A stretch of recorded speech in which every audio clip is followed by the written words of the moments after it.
way. Here's another question here that came in before. And I like this question because it gets really into the weeds with respect to heresies and theology. What do you think is driving the evangelical adoption of Nestorianism? And gives a quick explanation of Nestorianism. Mary is not the mother of God, just mother of Jesus, and other heresies. So that's like a really open-ended question, like, and other heresies. And it's also invites me to sort of, okay, what do you think? Let me just first talk about Nestorianism. Nestorianism, let's get back to this document. Nestorianism here is the heresy that Christ is two separate persons. He has one divine nature and one human nature.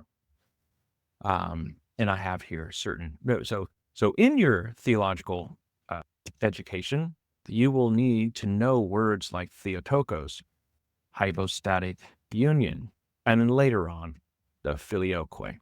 Like if you don't know what these are and you don't know where they appear in history, do more reading. Like you're a little bit uninformed as a Christian. And even me, I have to like brush up on these every once in a while because I've heard these, but I don't really know what they are. So Theotokos, Theotokos means literally God bearer. This is where we get the term Mary, mother of God. Now, some evangelicals, some Protestants will deny this. They will say that Mary is not the mother of God. She's the mother of Jesus. But what that does is that splits Jesus from not being God anymore. Now he's just Jesus. And so you get Nestorius, who was a bishop in the 5th century, calling Mary not God-bearer. He called Mary not Theotokos, but Christotokos, Christ-bearer. So she only bore Jesus. She did not bear God. But that necessarily logically entails that Jesus is only Christ, Messiah, that is, and he's not God. That's a problem. That is the idea that Jesus is split into two, not just two natures, but he has two persons. He's got a human person and a divine person. Now, like I said, some Protestants do this, and a lot of Protestants don't. First of all, I'll say this first of all, because if you ask people, hey, is Mary the mother of God? They probably wouldn't like the language because, first of all, Protestants sort of,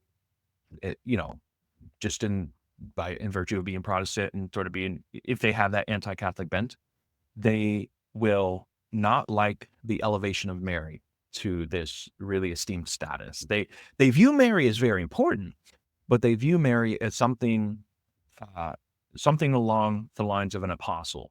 She was very important, but she was really just a side character. I've seen this language being used by Protestants, and that seems to, in some sense, it's like, okay, yeah, I get that, but she also bore Christ, and she was intimately. I've never been pregnant, but a mother and a child have a very unique relationship, and to bear the Savior of all the world within you, that is a very highly important and esteemed role that even the apostles couldn't do. The apostles, in some sense, you remember, throughout the Gospels, they're misunderstanding Jesus. They're not knowing, well, sometimes he says some things and Jesus gets frustrated with the things, them not understanding. But it seems that Mary had this really deep understanding of her son's mission and vocation and what he was to do, even his eventual death. Again, because the Archangel Gabriel came to her and informed her about these things, and of course she's accepted. Now, okay, so that's all the scriptural evidence. Now, I say many Protestants won't have a problem with this. They'll just have a problem with the language of it because they don't really like elevating Mary. But if you get them around to saying, okay, well, Mary isn't she the mother of Jesus? Yeah. Isn't Jesus God? Yeah. So Mary's the mother of God.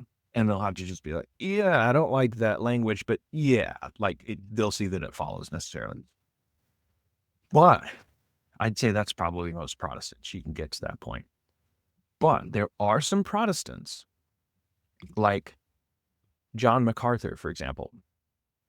John MacArthur is a pastor. He's a non-denominational pastor at Grace something or other community. I don't know. I think it might be in California or something. I'm not that familiar. I've heard his name. He's the author of some books.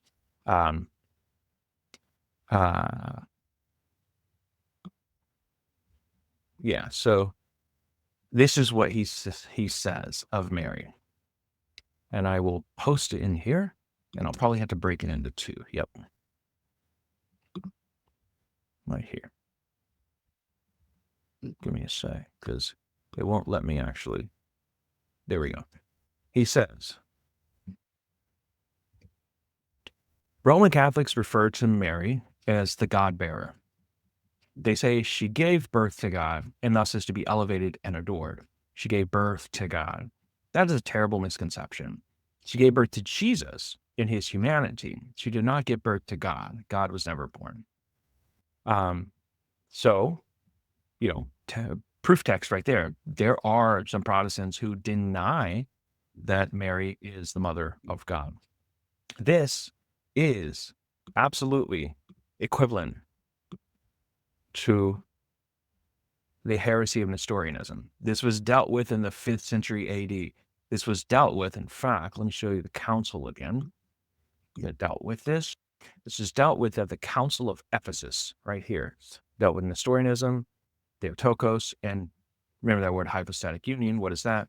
That means that Jesus, the Son, and God the Father are one in substance.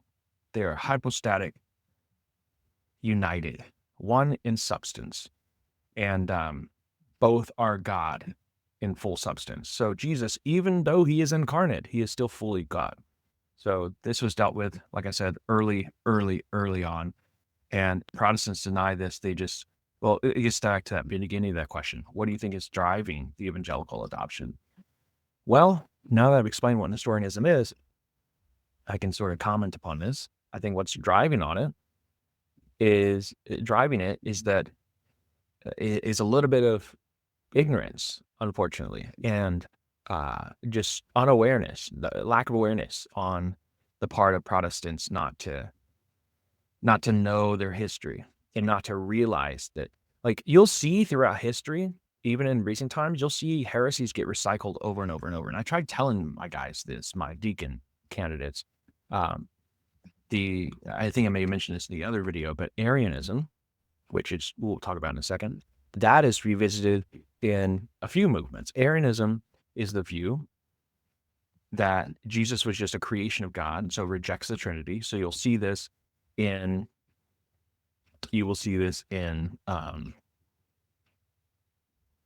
obviously Unitarianism, which is not a big, but you'll see this in Jehovah's Witnesses, and you'll see this in Mormonism. And so Arianism, a modern day heresy that reappears. And I have to fact check myself real quick, because I said hypostatic union was two substances.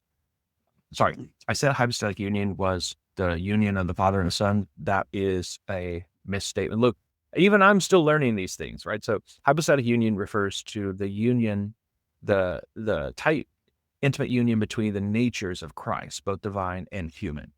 What refers to what I was trying to describe was homoousios, which means the Father and the Son are one substance.